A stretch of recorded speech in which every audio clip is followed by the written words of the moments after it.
Well, hello everybody, and welcome back as we're here for episode 2 of the BullShooting podcast. I'm William Stuart of USA Darts Productions, and I got a special guest here from the Championship Dart Circuit as well as the Dart Players North America programs.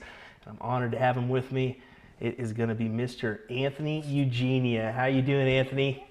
Hey, Will, great to be with you. Thanks for having me tonight.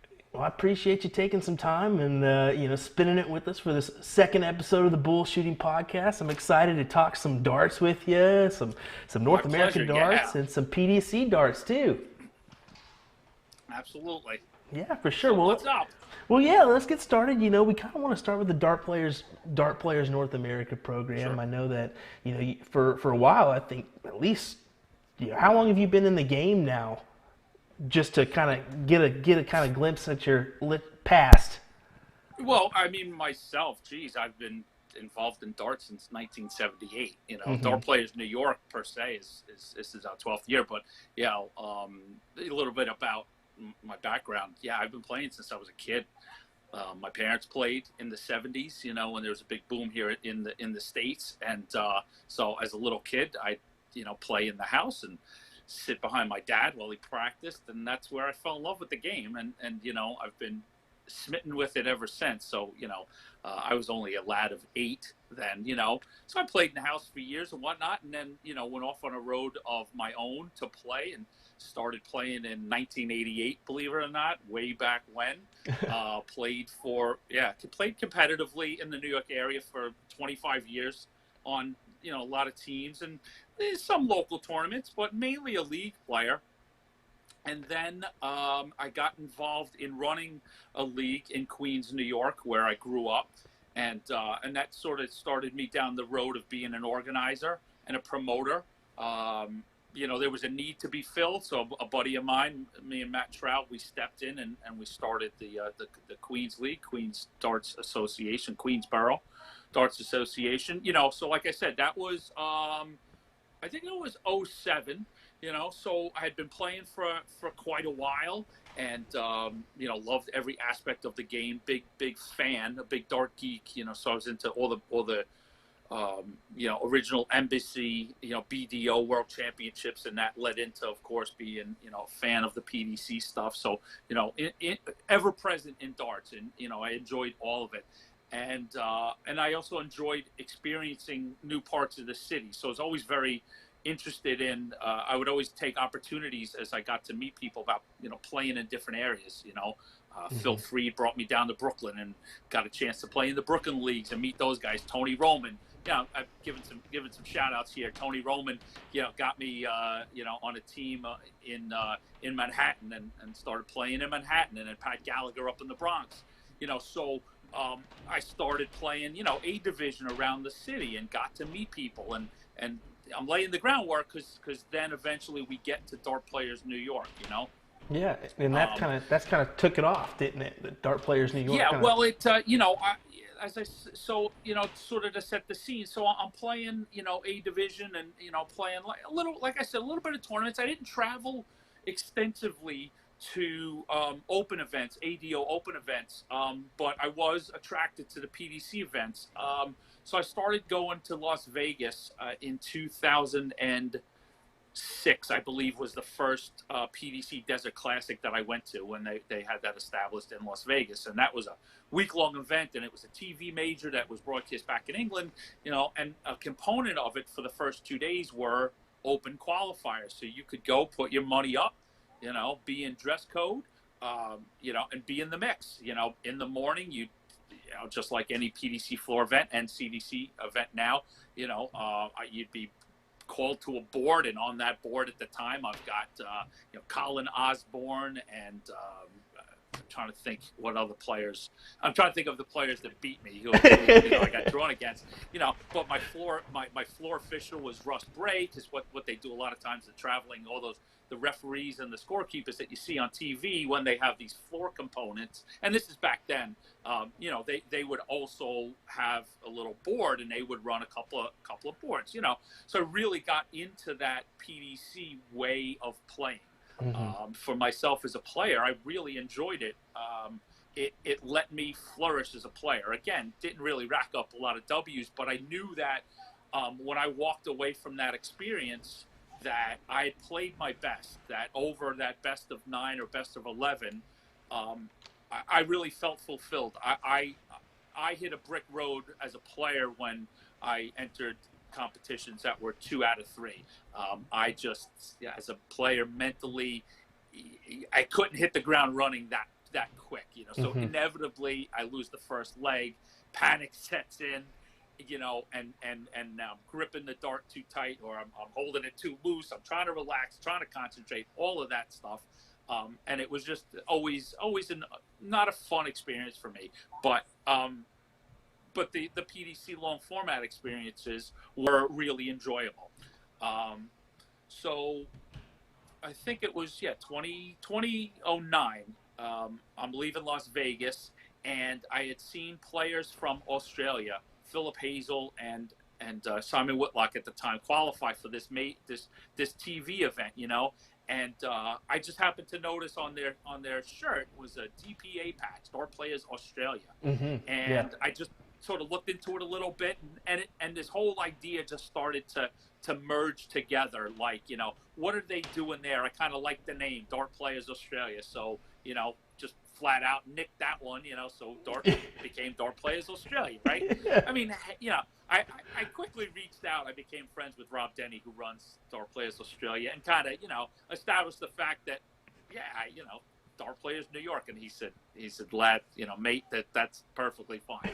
That's all well and good. And he's always been a supporter. So anyway, I wanted to bring that style that I was really enjoying back to the New York area. And quite honestly, that mix of being of a fan, it was a little selfish. I really enjoyed watching big time darts in Vegas with players that, the best of North America and plus the best, players in the world were coming over. So I wanted to play with those puzzle pieces here in New York.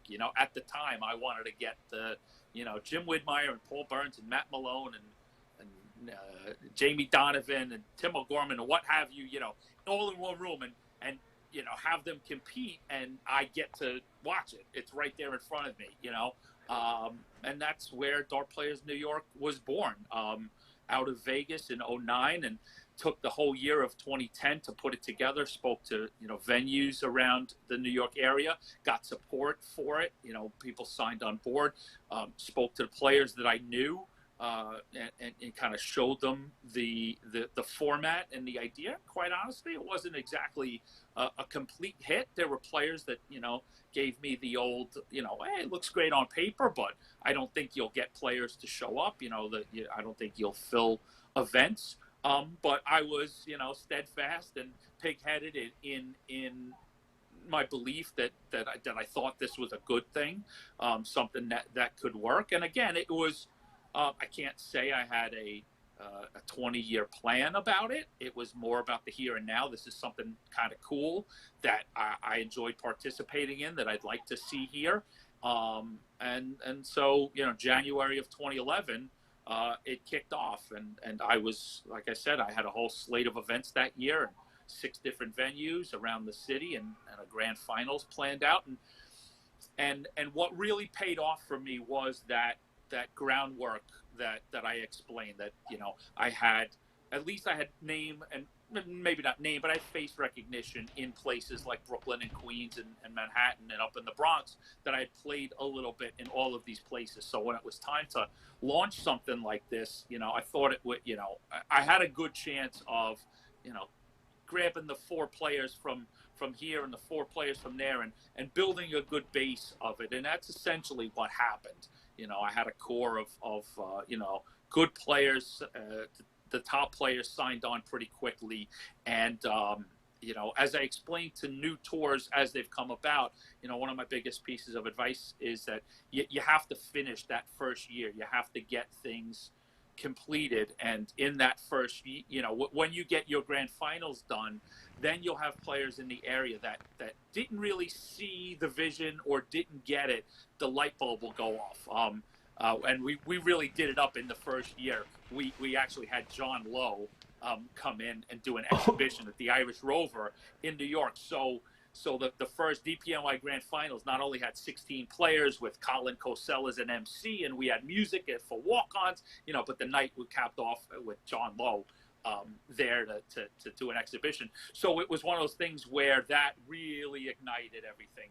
Players who hadn't played, turned to me and said, "You'll see me next year because I want to be a part of this." And that's really the sort of Kickstarter of things. Yeah, for sure. That's going to be the rise, and that just shows you, you're going to have to dig in deep. You're going to have to go through a lot of steps in order to start these up, and we've seen that through, 13 of these dart players programs arise. It's not going to be easy. It's going to be a little bit hard, but you got to promote it. You got to fight for it, and down the road, people are going to really thank you for what you've done because, now look what you've done. You said 12 years ago you started with DPNY. This past Saturday, we just kicked off year 12 of Dart Players New York, and you would think, maybe in 12 years things would wane. We had the largest field we've ever had. We packed 61 players into a venue called The Rock in northern New Jersey. The players came through big time. How many boards did you have on that? Because I did want to mention. I had seven boards. To be around 64, you should have 8. Peter Terra right now is nodding along. Yes, the tournament math. What the PDC sort of set a standard on. Like the long format math is 8 players per board. Like that's the difference. We'll talk a little further too in depth about the experience of long format, but it's kind of like the formatting of it differs a little bit from an open event in that you get drawn onto one board with 7 other players. So it's 8 players on a board, and you stay there. So you stay until you have 1 player left, and that's your board winner. So unlike other events, a tour organizer who's running a long format won't call out boards for the whole event, won't call you to 2 and then move you to 4. And, and there's all of that stuff is valid. Please make no mistake that, a lot of different twists and flavors in darts are all appropriate and they all have their place, right? This is just a different sort of style. So it allows a player to kind of camp out a little bit. You see when the draw comes out, obviously in that first round is the longest. It's the underbelly of long format, right? Is you want to have that great match experience of best of 9, best of 11, right? Because that's the sort of area that we live in. It's pretty agreed upon that best of 9 is a minimum of what you would kind of call long format, right? Best of 9, but the PDC generally has always played best of 11, and then you'll extend it a little bit in a final to like best of 13. But like I said, there's always a price to be paid for that. That first round, you have to have an expectation that this is going to take a little while, right? So as a player, you see where the draw comes out. So now you look, all right, it's Anthony Eugenia, Will Stuart, third match on, all right? So now as a player, I know, or I'm going to find out quickly that takes some planning. I need to figure out my practice. How much am I going to throw? I don't want to fatigue myself, right? I also maybe, want to go to the bar and have a beverage, use the restroom, call the wife, whatever it might be. You learn how to pace yourself in that, and then if you get through that first round, now you're on that same board and you just sort of progress. And that's kind of how that long format works. Yeah, well, I did want to mention too is you already mentioned it in your format. Your format for DPNY is best of 9 until you reach top 16, and it's best of 11, and then best of 13 for your semis and finals. And you guys completed this 61 players in 6.5 hours. That's pretty remarkable to say the least. But a lot of darts.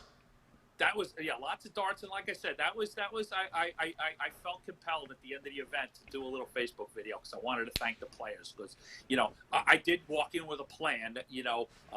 As I said, if I only have 7 boards, what I did was I essentially squeezed an extra game on each of those 7 boards. So that first round was 5 matches, so that added a little bit of extra time, but what really helps these events, and this goes out to all of the players that are participating in, the Dart Players events that are kicked off now, a CDC event if you come out and play it, or any other long format type of event that you play.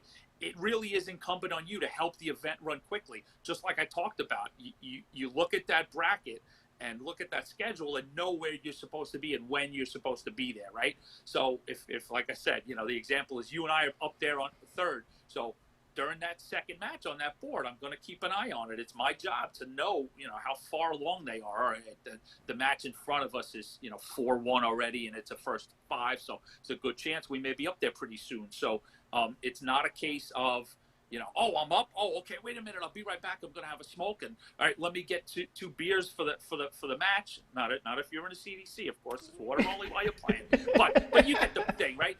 That's not the time to say, well, all right, hold on. I got to go use the restroom, all that kind of stuff. It's done prior. So when the match in front of you is finished, I'm up there. I'm throwing 9 warm-ups, and let's get going. And the players this past Saturday just knocked it out of the park. They were ready. The next match commenced just about, as soon as the one in front of it. And boy, oh boy, yep, we flew along, and there we are, 9:05, finishing up a final. And it was a good day. It was a good day. I told the guys and gals, we've got a nice mixed crew, but I told everybody, I really have loved running DPNY events lately. It's just been a blast.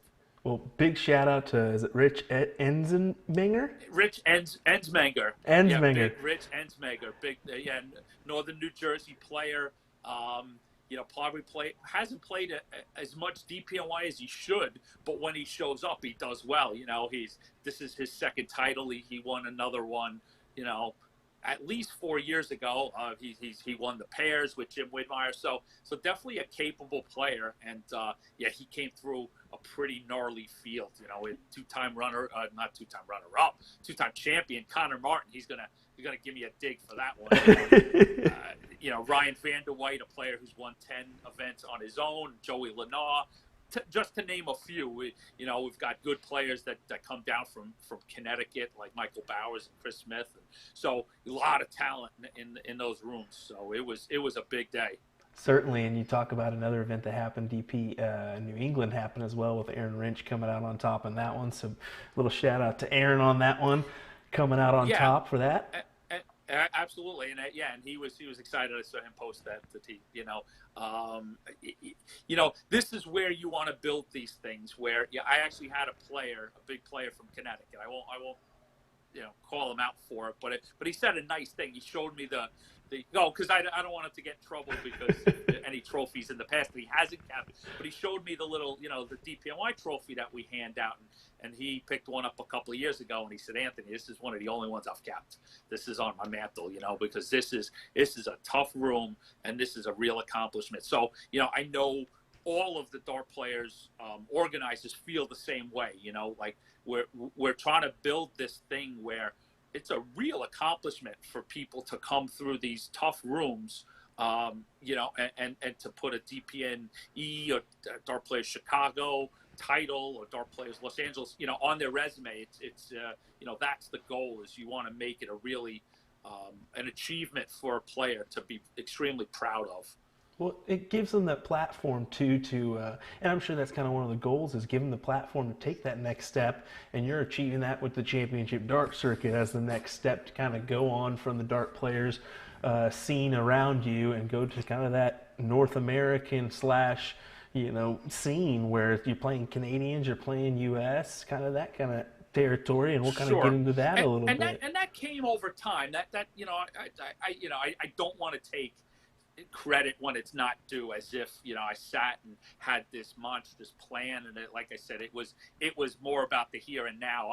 I don't even know what I contemplated Dart Players New York was going to be. So every year, 12 years now, it just blows my mind. But as the Championship Darts Corporation established and kicked off, then it became apparent that we can start to kind of build pieces here. We can build a pathway that players through North America can really achieve. A lot of us were involved in singles leagues when the CDC kicked off, and that has unfortunately fallen by the wayside a little bit. I'm talking about our involvement, not singles leagues on their own, because I see that they're still pretty well established, and we think it's a big piece of that puzzle. I'm sure there were some events going on years ago. I don't want to make it like it was a complete barren landscape. That would be disrespectful to a lot of people that were working hard years ago. But it did seem to some degree that when you saw players eventually get an opportunity in a big spot, whether it be here in the States in Las Vegas or going overseas, it seemed like such a monstrous jump, almost like, you can't go from playing Monday night league to, playing in the UK Open, right? Like it was a much too big of a jump, and it may not have been that drastic, but I'll be over the top for argument's sake.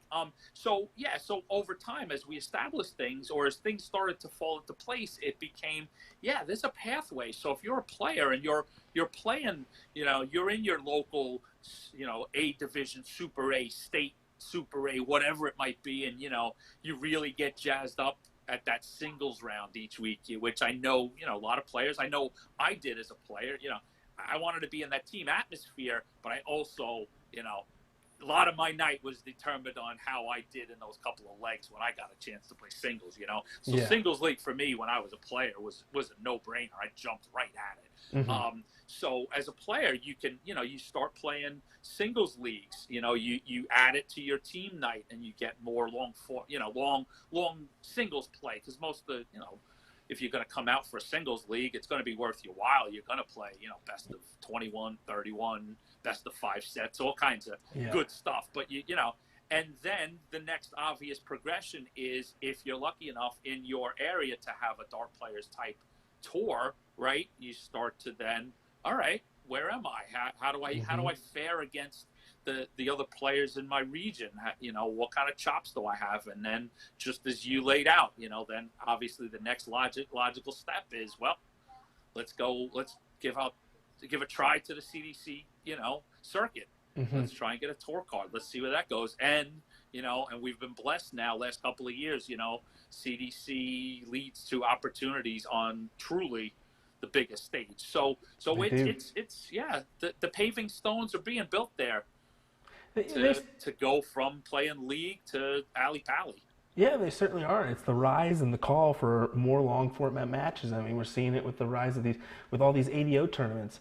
All these ADO tournaments that used to be best of 3 are now turning into long format events, and it's great, because I think it's the rise of the dart players programs, the CDC, as well as kind of the COVID push to kind of get that more long format. I'm happy when I see that, when they take advantage of the good BDO, or now obviously dating myself a little, now that, sorry, Mr. Ashdown, the WDF ranking, they get a good certification on the tournament, which compels them to, just like you said, increase their Saturday singles, right? And now it's best of 5 at least all around, into 7s, 9s, 11s for the end of the event. And I remember that there were players that were pushing for that started to get a taste of playing long singles leagues and things, and they very much were in favor of doing that. So I'm kudos to those good tournament directors that listened to their player base, their customers essentially, and gave them more tournaments. And if I may, let's talk about, and I'll get your experience on it, that people may ask, like, why is the long format, why is it different? And we don't want to sit, I'm trying to be too diplomatic, I don't want to say better, but it's certainly different. It's different in from playing either a 2 out of 3 knockout, or I know that there's fans of the round robin format and everything. So, some people may ask, what's the difference if I play, one person best of 11, or if I play, 3 players in my round robin group, best of 3 or 3 full legs. Like, I'm still getting the same amount of legs. So what's the difference in the experience? And to me, it's vastly different in that the round robin, just like I talked about as a player, that 2 best of 3 or 3 full legs, that it's a big sprint. You've got to get out of the blocks and you got to get off quick. And then you got to shut down. And now all of a sudden I've got another player. And so there's that stop and start about, as a player, how do I prep for that?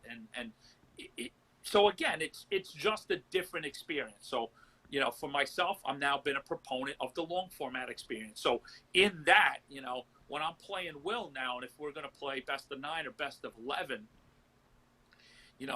obviously those first couple of legs count, of course. They count on the scoreboard.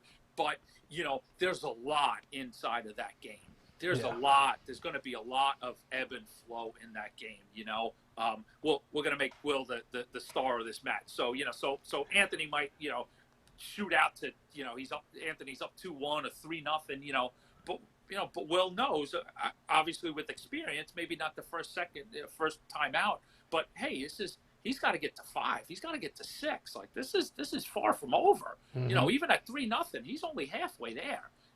Like, everybody's, still got to hit that winning double. So there's a lot of room in here for me personally to settle down as a player. Let me take a leg. Let me take 2. Now, now it's 3-2. Now the pressure's starting to go on the other. Now Anthony's collar is getting a little tight. So there's a lot of movement in that. There's a lot where that match can go, and a lot of times we see, Will has a flare of 3 or 4. Now Will's up 4-3, but now, all right, we have another swing. Anthony finds his feet and pulls off a leg or 2 and maybe pulls the match off. Or, so there's a lot of places to go, and that's what we talk about, the inside the match of long format, of why it differs. On paper, I'm getting the same amount of legs, but that's a different experience. And some players flourish and really love that, and other players, will get frustrated and say, that wasn't worth my time if I lost in the first round, and it's rubbish. I want no part of it. Yeah, well, you can go through a lot in one long format match, a spray of energy, emotions, and ups and downs and turns. It's definitely moving to that long format match gives a player the opportunity to may struggle in the first couple legs, the opportunity to come back and make that stand when they may be 3, 4, 5 down to get a win. That's what it's all about. So, and we kind of saw that at the we'll get into it, the Continental Cup kind of discussion. We saw some really matches that went the distance. I mean, we're talking Jeff Smith, who ended up winning it all over Jacob Taylor, 8-6. He had some really dicey matches. He beat David Cameron in the semis 7-6. He had to beat Adam Saveda 6-5. Chuck Puglia 5-2. Adam pushed Jeff big time. That room was electric for that match. Yeah, a lot of people thought Adam was going to pull that back, but that's where you see, a really experienced player like Jeff. I can't speak to exactly what was going on in his brain, but you would think over time, like he knows how to assess that situation, pick his spots, stay calm. I don't recall the exact parts of that, but there's even moments where you learn as a player. I remember hearing John Part talk about that. If it's an off throw leg and you're not throwing well, and just regroup for your throw the next leg. So there's moments like that, and it shows with an experienced player like Jeff to come through a match like that. Well, you're talking about years in the BDO system, and then a couple runs in the PDC, and still taking it in stride every tournament he can. Yeah, and another piece that I'll just sort of my mantra of what I've tried to express to players, and I guess maybe there's more to learn in a long format. Like, you can learn a lot about yourself, and that's kind of part of what this whole thing is turned into. It's a lot of learning experience. I truly believe that every single player that leaves a Dart Players event, everybody that left on Saturday from New Jersey had something to learn or something to analyze, whether it be, if I lost early, well, why did I lose? Just like you talked about, was it a case where my focus started to leave me? Did I do well in those first 3 or 4 legs, and then all of a sudden I couldn't focus? Was I tired? Did something as simple as my feet hurt? Maybe I need better shoes. So it's years ago, I remember James Kinney before the CDC season. He was practicing in his shoes, and I was like, yes, exactly, people. Like, that's how you do it. Yep. You get used to the equipment, including shoes, that you're going to compete in. So there's always something to learn. Always, even the wins. Well, I won. Well, how did I win? What were the good things?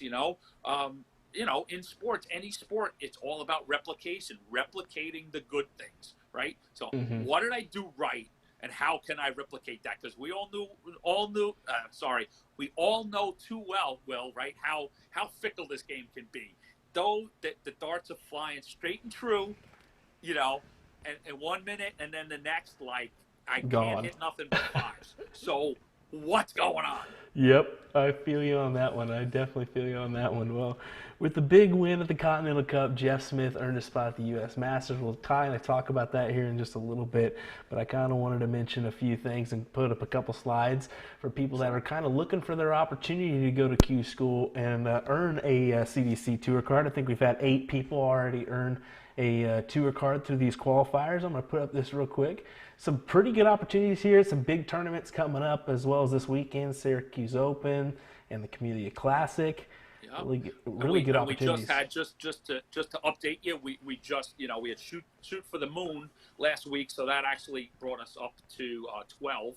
We had we had four players from each of the first 3 Q School series events. So we've got 4 players. I should know right off the top of my head. I know Joe Hedrick won Shoot for the Moon, and then I'll work backwards. Ryan Vanderwhite, and oh goodness, he's gonna kill me. Whoever won the Buckeye back in December, I should know who won the Buckeye. It'll come to me. But if you want information on these Q School events, you go to Champ Darts, and we've got event pages. And basically, what this is. We've had Q School series events for a couple of years now, and it's a chance for players, who are regional players or who haven't come out and played other CDC events to get a little taste of long format. Q School is best of 7. That's really the point of that is more to be respectful of on Friday night the tournament that's hosting us usually has a shoot. We want to make sure we're a little tidy on that. But it's also, it's run the same way as regular CDC events. So you get a taste of what it's like, and it gives players a chance to, get a card, give them the inspiration, and the winner of each Q School earns a little bit of sponsorship in that they win paid entries throughout the tour. So that's been in effect for the last couple of years, and it's worked out pretty well. It's even more important this year as we are trying out this year. We are not going to hold any on-site qualifiers, okay? So in the past, you were able to come and play darts and earn your way into the main event each CDC weekend. We are cutting that back this year. So the only players that are going to be participating in a CDC weekend are players that are going to have a tour card, all right? So we've got a list of, there's going to be 104 that are going to be offered to players, and that's a good percentage are coming from these Q Schools. There were players that retained cards from last year by, earning a ranking, and players are out now at these Q School events earning a tour card. So, you can find out all the details, and some of it is based on participation. If we get into the 40s, 50s, 60s, like the prizes get bumped up a little bit. But bottom line is, you come out, you win one of those Q Schools, you can take a real crack at the 2022 CDC circuit. We've seen these qualifiers are really have kind of been booming. I've been keeping an eye on them, and really you've been filling them quite well for the first 3, I think, and it really shows you that there's a need and desire, and people want to take that step. They've seen the likes of what Matt Campbell has done, and Jules Van Doggen this year, and even Jeff Smith, and all these other players on the tour they want to take their shot too, and possibly earn their right into the into a big event. Right, without a doubt, and thank you for bringing up those players, because we want it to be a sort of system and formula where those 4 players inspire the next round of guys. You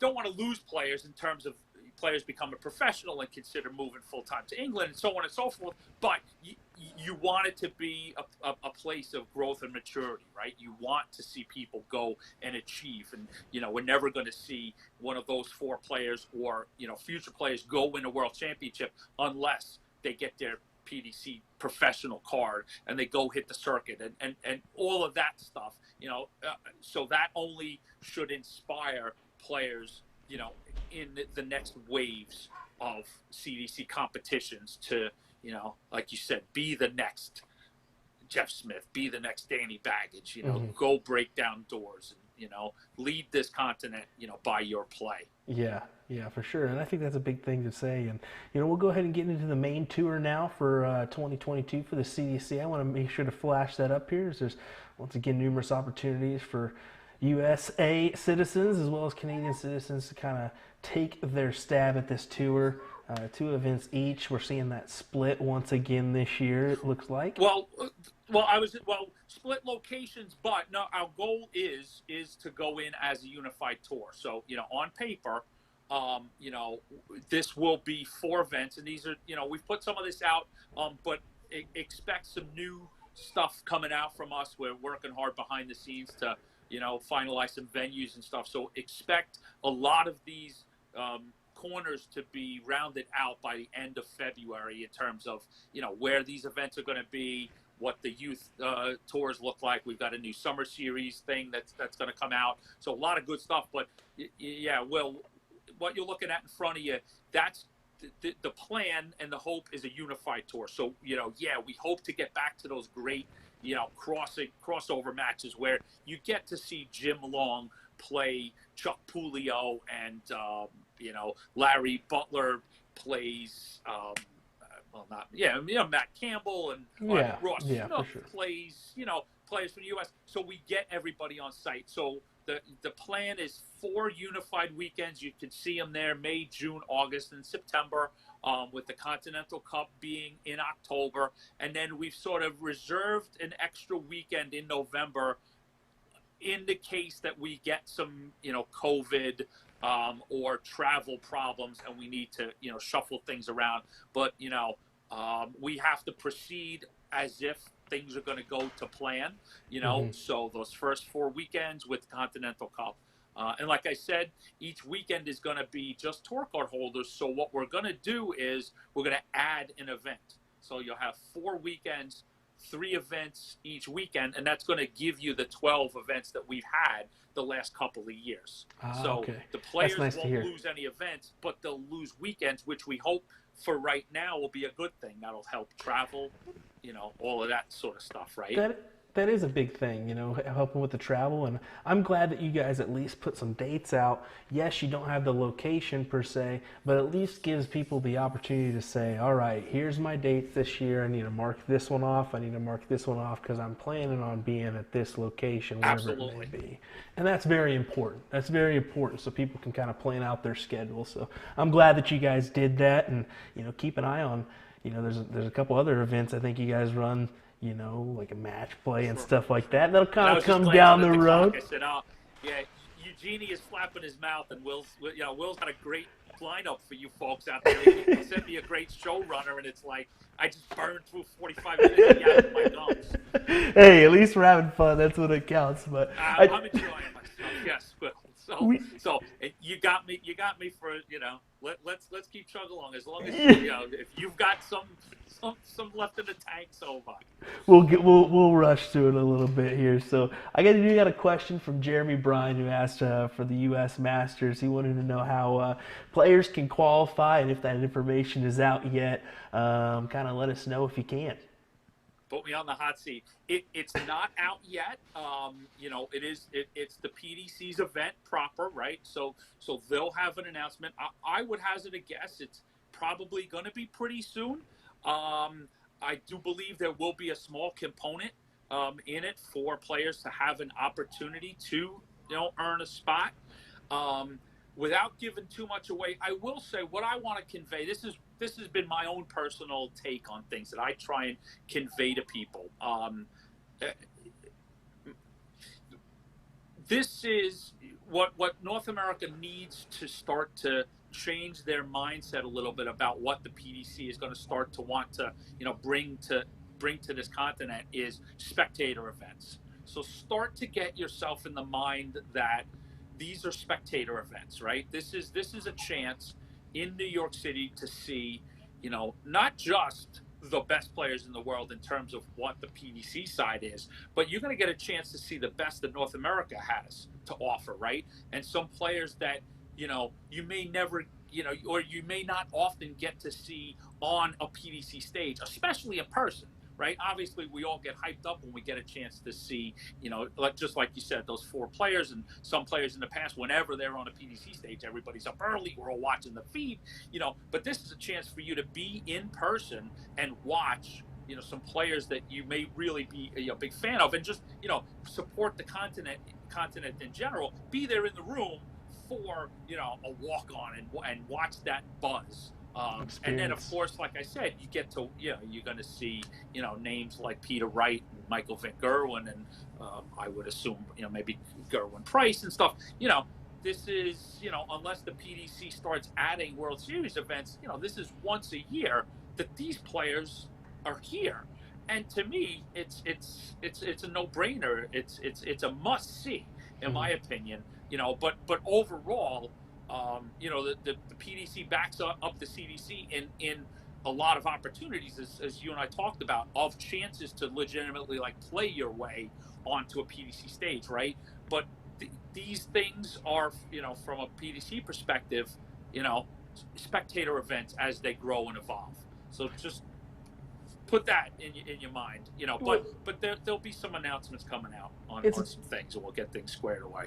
I'm glad you said spectator event because it's definitely a venue for spectators. This thing is massive, and there's going to be a lot of people there at this event, and I can't wait to kind of choose out a couple tickets for myself. Maybe not tell the wife where I'm going quite yet, but get away with that one.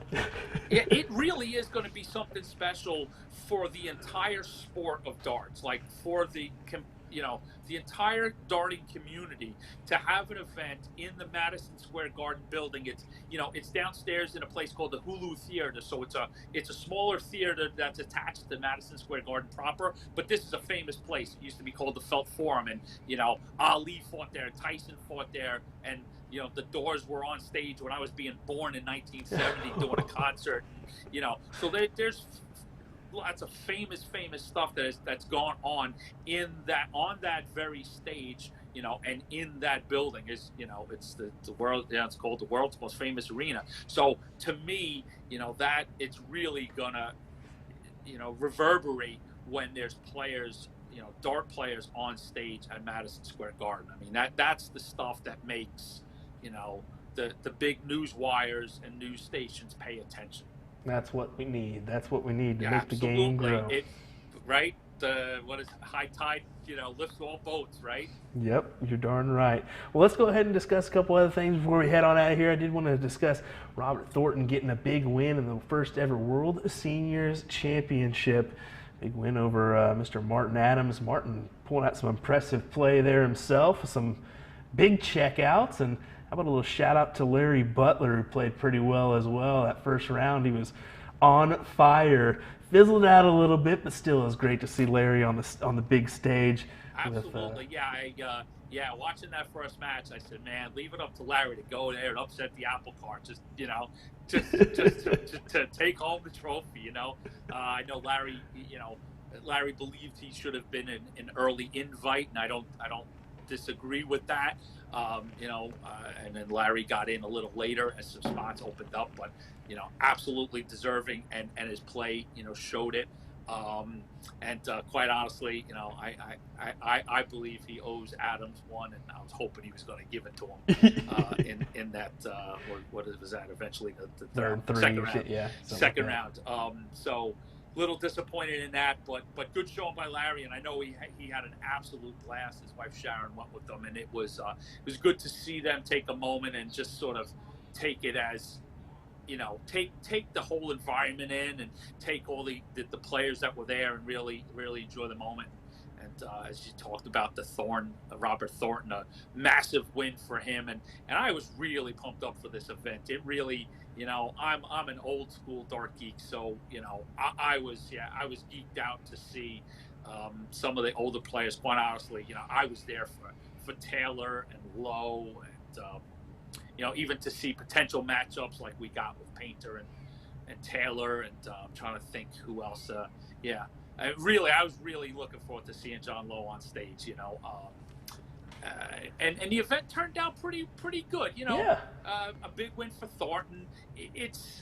I don't want to begrudge him anything, but he's still, goodness gracious, he's just playing the PDC tour, so he's such in form, Yeah. So I was more looking for the old timers, but overall I thought it was really great, and they've absolutely got me as a fan. If I can have the ability to tune in every time, I'll I know. That for a second. Yeah, I know you had that one. I got bounced.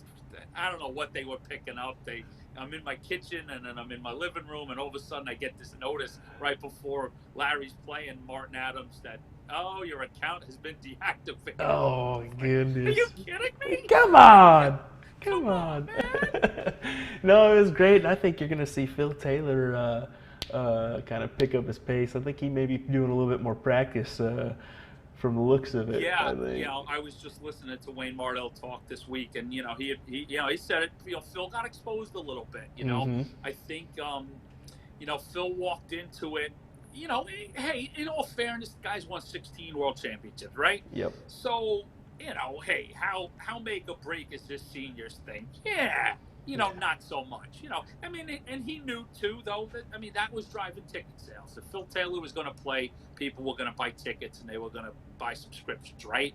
So I don't think he had the old Phil Taylor work ethic going into it, and I think you could tell that really bugged him. When he lost to Kevin Painter, he was like, this is not going to be. This is not the way this is going to go. So I would expect you to, like he used to always say, I'll hit the practice board and I'll make things right, and you'll see a different Phil Taylor at the next one. But you know what? One could. Sorry, I'm no, you're good, show, folks. Man, will this guy ever show? One, you could argue that could be an interesting angle, though. In that Phil always dominated, so if Phil will still come and compete but not dominate, that adds a wrinkle to things. Like it keeps things interesting.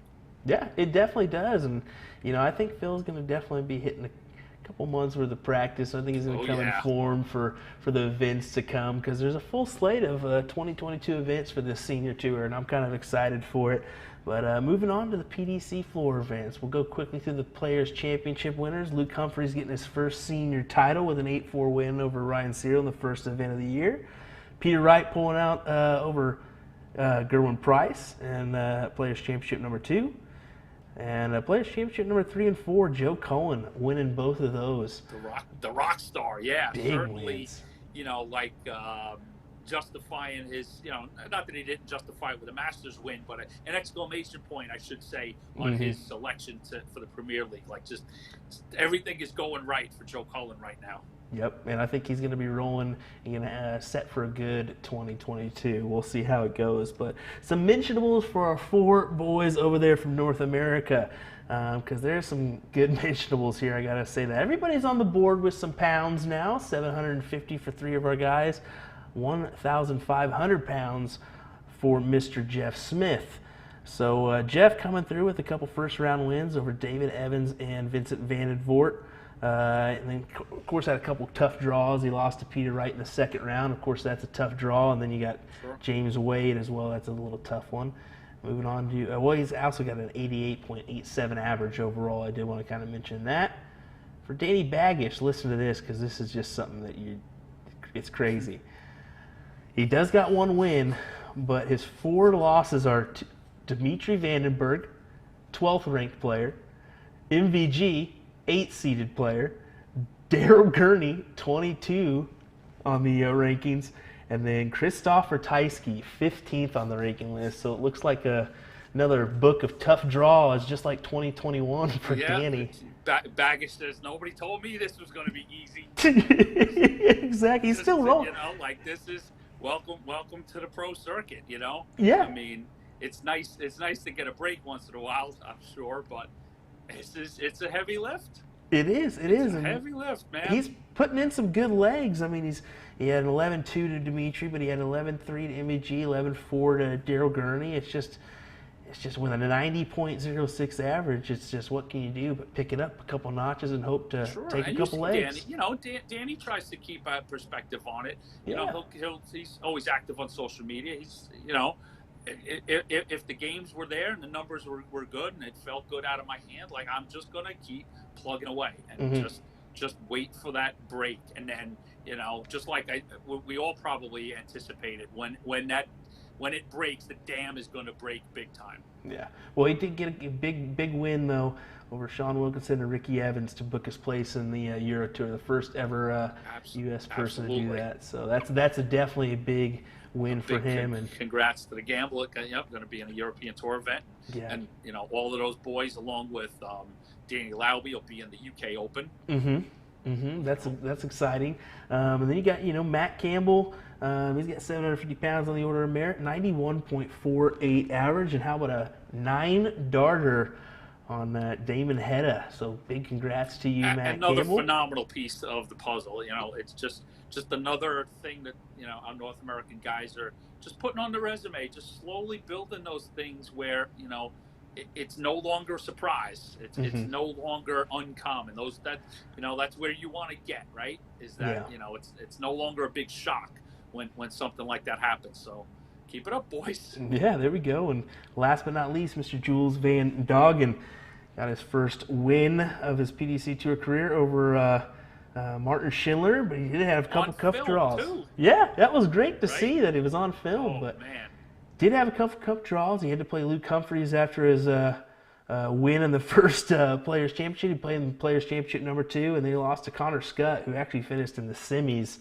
in that run. So tough draw there, but 89.58 average for him overall. And something I kind of want to mention after seeing an interview today, Danny Baggish had an interview with Aki, and you know, now, you know, after hearing that, he mentioned how hard it was to be over there, you know, and it's really takes a toll on you, and you know, not having the friends and whatnot. But now that we've got 4 people, kind of gives them a little bit of something to kind of, you know, hey, lean the shoulder on each other and kind of pick each other up. You absolutely would hope. And yeah, I caught that piece today as well, and I gave it a watch. And yeah, you've seen players over time from all the Kyle Anderson. You know, he gave up his tour card after, I think, 7 years of playing the circuit, just, you know, because it was time to go back home. And you know, so it's a big deal to get there and commit to that. So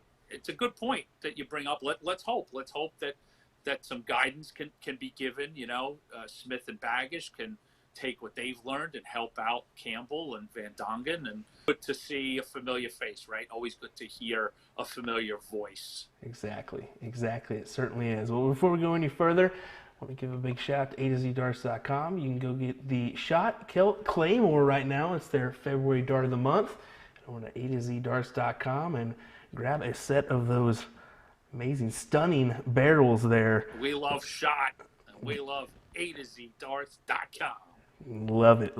Well, before we go any further, I want to talk about the Premier League. You know, we got the night 1 recap with Peter Wright over Johnny Clayton, 6-1, 113 average in that final. Big old whopping average. Talk about just like everything just going right for Johnny Clayton. I'm telling you, and then he proved it with night 2. He won over Joe Cullen, the name that we've heard with those 2 Players' Championship wins. So yeah, I mean, big stuff there. We got week 3 coming at you here soon, actually tomorrow night. Smith versus Price, Cullen versus MVG, Anderson versus Peter Wright, James Wade versus Johnny Clayton. Give us a name that you think could potentially win in these next 2 nights. Who do you think? I'm going Cullen. Cullen? I'm going Joe Cullen. Joe Cullen's gonna get himself a Premier League night. Good stuff. Yeah, good stuff. I think Cullen will definitely get one eventually. I'm looking for I think Clayton's going to continue the trend myself. I think he's going to try to get another one before he gets phenomenal. out of here. He gets in that Premier League, wins a Masters Premier League, and just like literally has not looked back. It's amazing to watch. Currently top of the table too. He's got 8 points compared to Peter Wright's 5. Joe Cullen in third with 3. And you got a plethora: MVG, Ando, Price, and Wade with 2 apiece. Smith running off. What has been your take on the new format? Love it. I'm going to be honest with you. I thought I'd hate it, and I thought I was going to drag out. But we'll see in night 14, 15, that kind of plethora. But honestly, right now, I think they're giving the people what they want, a winner at the end of the night. And I think they're enjoying it too. Gary Anderson seems to like it out there on social media. That a lot of reservations about it, but now a couple of weeks in, people are on board. So we'll see. Yeah, we'll see. Well, as we get into our last little bit here, how about this information, folks? Peter Wright looking to be new world #1. A little bit of tidbit of information here. He currently sits 13,500 pounds off of first place. But here's the kicker. Gerwin Price is defending a win at the next tournament, the International Darts Open. He's got to be in the finals to retain that world #1 spot. That's an awfully bad spot to be in, if you ask me. I think Gerwin Price is going to be in #2 after this International Darts Open. What do you think? And that's I think you're right. I think you'd say Peter Wright is on the precipice of a world #1 ranking, and that's a big deal. That's a big deal for those guys. A guy like Colin Lloyd still is. It's a big resume item for him. That for I think nearly a 2 to 3 year span that he was ranked #1, and so that gets to be a piece that eludes some of these guys. So because you saw what a big deal it was when Price was able to win the World Championship and at the same time overtook MVG for the #1 ranking. So that's another big thing in Peter Wright's fast moving pile of accomplishments. For a guy who's moving up that sort of fans ranking of top 10, top 15, top 20 all-time greats, and Peter Wright's he's pushing the conversation. It's also very difficult with that 2-year order merit, because when you got to win, defend a win, a big win potentially, it can get difficult. But before we get into kind of rounding out the show, kind of landing the airplane, as they say, I want to talk bring it home well. Future events. We got the Syracuse Open this weekend, an opportunity for you to earn a CDC Tour card. We got Port City coming up, as well as the Camellia Classic. Camellia Classic, another opportunity to get a CDC Tour card. So take those opportunities while you can. We also have a BullShooter event coming up in Nebraska as well. Come on out and compete. That's basically what it is. No matter what level you're at, there's good experiences to be had. Go support those tournaments. Go support your local league event. Support your regional tournament. You have one of these big events within a couple hours driving distance. Take a stab. You won't regret it. Give it a shot. Go support these events. You'll never make it unless you try, folks. Go ahead and do it. Go ahead and do it. Scorpion, David Fathom. If you wait till you think you're ready, you'll never be ready. Just go. You gotta go. Pull the trigger. Well, our next events for USA Darts, we're going to have the Oklahoma Throwdown coming at you March 4th through the 6th from Shawnee, Oklahoma. We're looking forward to presenting that event from the Grand Casino. And we're also going to have the Booyah Cup from Wisconsin. Ryan Mooneyham is going to be joining me for that coverage March 18th through the 20th. We look forward to bringing you that coverage on USA Darts Facebook and YouTube. But thank you, folks, for joining us this evening. It's been a fun conversation with the one and only Anthony Eugenia, a true organizer and promoting legend. And I can't leave you out without the commentary legend too, because you do that very well as well. Thank you, brother. That's a 180. There we go. That's what we want to hear. Well, thank you, Anthony. Thanks, Appreciate you joining good luck me. at those upcoming events, and I really enjoyed sitting with you. And maybe somewhere down the road, you'll have me back, and I'd love to come back and wish you the best of success on these series, and all the best, brother. And you know what? Actually, let me turn the tables. Before we go, I got one other thing for you. I should have asked in the preview. So how great is it to be a dad? Oh my goodness, it is a true joy. He's getting his personality now, starting to scoot around, and oh man, that smile hits you right in the heart, man. I tell you what, it's absolutely so great. Life's greatest gift, and you don't know until you know. So I'm happy for you that now you know. And I wish you great, just a blessing on you, your wife, and your little guy. Appreciate it, I really do. I mean, you're hitting me in the soul right now, just right, even thinking about it. Right yeah. in the feels, right before we go. Cut. Oh man, yeah, that's great. That's great. Well, I appreciate it, Anthony. I really do. Take care, and wish you all the best with the Dart Players programs, the Dart Players North America, as well as the CDC. We'll see you down the road, sir. Thank you, sir. Take care.